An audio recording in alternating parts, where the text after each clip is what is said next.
Hey guys, welcome to the second edition of Polite Pets Month. I'm going to talk to you guys about battling boredom in dogs and cats. So how do you know if your pet is bored? Well, one of the most common things that your pet will do when they're bored is they will get a problem behaviour. Now, what that means is that they will often do a normal behaviour inappropriately. So in dogs, it may be that they have excessive barking when they're left home alone. They might have destructive behaviours such as tearing up the garden or the reticulation. They may be unruly or hyperactive when at home by themselves or out on the lead. They may steal food or get into the garbage bin. Some of the common ones we see with cats is that they exhibit nocturnal activity, so there might be vocalization at night or increased play. They can jump on the benches or steal food as well. So any of these behaviours that your pet is exhibiting may indicate that they are bored. So how do we alleviate boredom in pets? Well, one of the most common things people will say to me during my behaviour consults is that I take my dog for a 5K run every day. He gets plenty of exercise. When I take him home and I go to work, I come back home and the house is destroyed. I don't understand. Well, what you're doing in that situation is that you're increasing your pet's physical health, you're increasing their fitness, and every time you take them for a 5K run, their need for activity will increase more and more, but you're not actually engaging their brain. So you may get to them to the point where they're physically exhausted, but mentally they may not be tired and they may not actually be healthy mentally because they're not engaging their brain. So I'm going to briefly chat to you about some things you can do at home to alleviate boredom, improve your pet's mental health, and ultimately end with a happier and healthier pet. So simply, to start with, I'll talk about feeding. A lot of people feed their dogs and cats out of a bowl. I'd say probably about 99% of people. Dogs and cats actually really like working for their food. It's what their ancestors do. So the big cats and wolves work for their food. They have to figure out how to get it. They have to physically and mentally really work for it. And so our dogs and cats aren't really that much different. And one of the best ways you can engage their brain and help their mental health is to use food puzzles when feeding them. So throw away the bowl, you don't need it. The simplest way you can do it if you've got no time at all is just to scatter their food in the backyard. They're going to have to use their nose, they're going to have to find it, it's going to take a lot longer, and ultimately they're going to be happier eating their dinner or their breakfast that way than just getting it out of a bowl.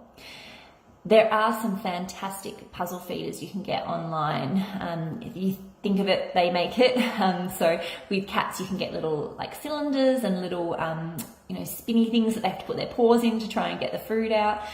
With dogs, there's similar sorts of things. I've seen people make their puzzle feeders just by using old Coke bottles and that sort of thing. So you can look on eBay or look online for puzzle feeders to buy, but you can also really easily and very cheaply make them yourself.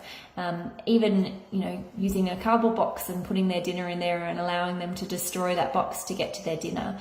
All of these things are going to be really, really good for them and really beneficial for them to get their food and improve their mental health. A bit like us playing Sudoku. Other things you can do diet-wise to help with their brain is things like either feeding sardines or fish oil capsules a couple times a week. So they're really high in omega-3s and 6s, and those that we know are really good for our brain health. And what you can actually do with those with your dogs as well, and what I do with my dogs, is you can get the sardines and drizzle the oil around the backyard and make a little trail, and then hide a little sardine behind a flower pot or behind a plant, and let your dogs go crazy trying to find them. So they're engaging that active part of their brain where they have to use their nose to try and problem solve, and also they're getting those great fatty acids. The second thing that you can do with your dogs and cats to help improve their mental health and reduce boredom is by training them. So teaching them new tricks. You can, as I said, do it with cats just as you can with dogs. So you can use just food or toy rewards, but you can also do clicker training. I won't go into too much detail about that, but if you are interested, I certainly recommend having a look on YouTube about clicker training, because there's some great little videos, and it is really, really fun for you and your pet.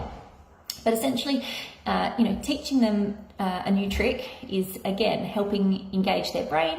They are really having to think about what they do, and that will tire them out a lot more than just going for some physical activity.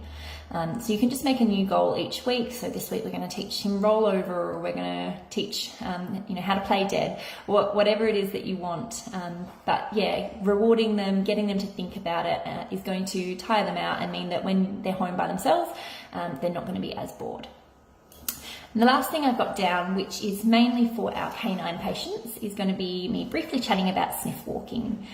So dogs have got an incredible sense of smell, and Dr. Richard briefly chatted about it on last week's video. Essentially, their sense of smell is like the way they see the world. And by engaging in their environment with sniffing, it actually tires them out a lot more than it would do if you took them for the same duration of just a run.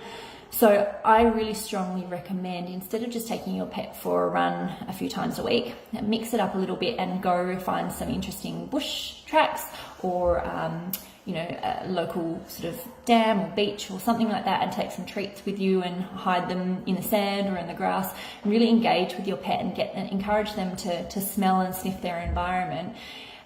Doing that is going to tire them out a lot more than just taking them for a run, and it's also going to massively improve their mental health. So those are just a few quick tips. You can always pop in and ask us if you do notice that you have any behavior problems or problem behaviors with your pets. I hope you guys all enjoy your weekend, and we will catch you next time. Thanks.